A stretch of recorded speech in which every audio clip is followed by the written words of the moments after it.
we're going to be running on the October the 2nd with a very, very dear friend of mine who's just beside me. This is Jeff.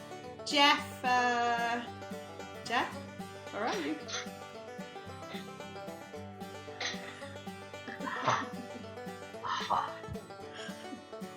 Hi, Nikki. Hello. Yeah, I was looking for you under the table. I thought you were under the table. Yeah. So this very, very silly man is my friend Jeff Gordon, and we're going to be running a very, very fun workshop together, which is called, drumroll please, Playful presence. Woo! And the idea of the workshop, it's all about to help you in public speaking situations to be a bit more expressed, a bit more free, to be more playfully you, so that you get to enjoy it a bit much. And Jeff is a clown. He is a very, very successful clown. He lives in Israel, and he also uses clowning in therapy, coaching, and in workshops. So Jeff, tell me a little bit about what clowning can bring to us in public speaking. How can it help us? Right, I think we must first understand that I'm talking about clowning as a psychological role or a universal archetypal role, taking the clown out of the context of theatre and clowning, theatre and circuit, and understanding that we could all connect to it. It's a very human one, a paradoxical one, which is wonderful, which means we can be in that way in control, out of control, the child and the adult, courageous and fearful at the same time. So all these aspects which are really important, which brings weaknesses up with our strengths and actually dissolves the distinction between weaknesses and strengths, and allowing us to become a lot more of who we are, or totally who we are, and breaking rules and conventions. Yeah. So it's turning a lot of stuff upside down. And rethinking things and reshuffling things. We are so going to break some rules. Oh, we are. Enticing for me, because I think just to bring that idea of it's allowing us to be more of who we are. Because one of the things I talk all the time, whether it's in my coaching for my clients to help them to market themselves more authentically or public speaking and being more authentic, sometimes it's one of the hardest things to be, right? Because actually when you say the word authenticity, you start to question, well, who am I? I don't know who I, how can I be authentic? And especially when I'm standing up there with about 90 people looking at me, that's very, very difficult for most people to be authentic. Right. Yes, because authentic is really actually taking up all those masks, all those personas that we want to try and project. So we're trying to pretend to be this super confident individual up there, this person knows it all. Yeah, absolutely. And we want to get rid of that. Yeah. Or you can end up going, oh no, I have to be authentic, so I need to be heartfelt and meaningful, and I need to be like this, or that side of myself. But actually being authentic means you've got full permission to be the full range of yourself that perhaps you don't bring in to your public speaking at the moment. Perhaps you're bringing some of it, but some of it just gets left behind. And so we're really looking in the workshop at bringing those aspects of yourself that you possibly hiding away and embracing them, so that you can have a bit of fun.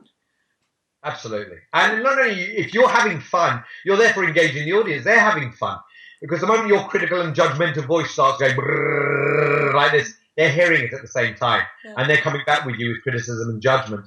And the moment you come to them with an open heart, and this is clowning's all about, it's a conversation from the heart and not from here.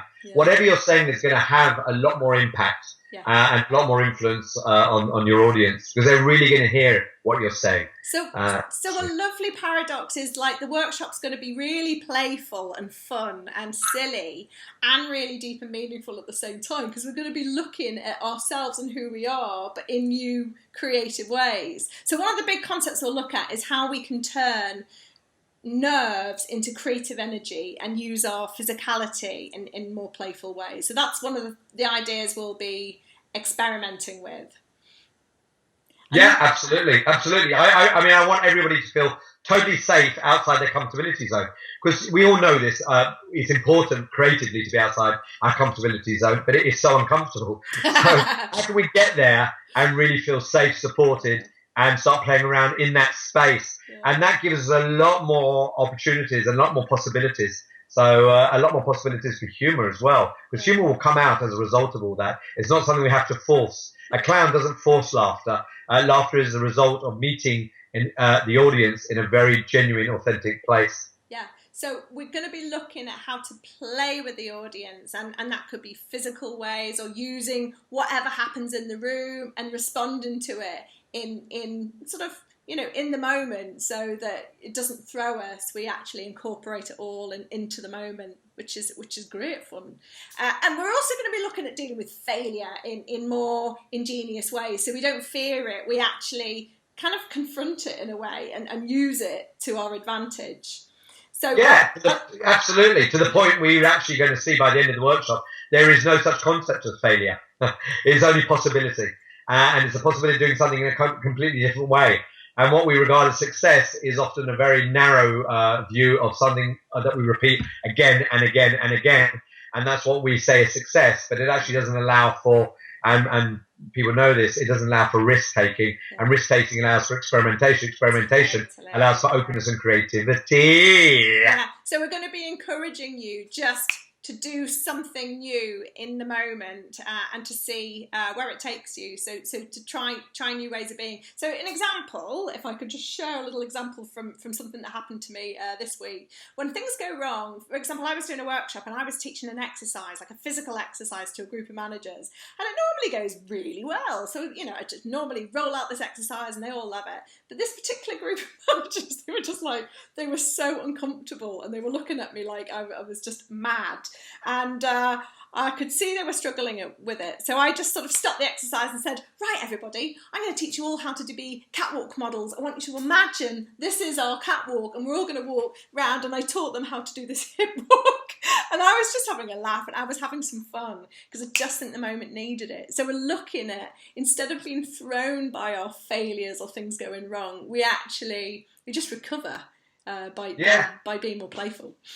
And you put your finger on it. If you're having more fun and you're enjoying yourself, that fun and that joy will come across the audience and that will engage them.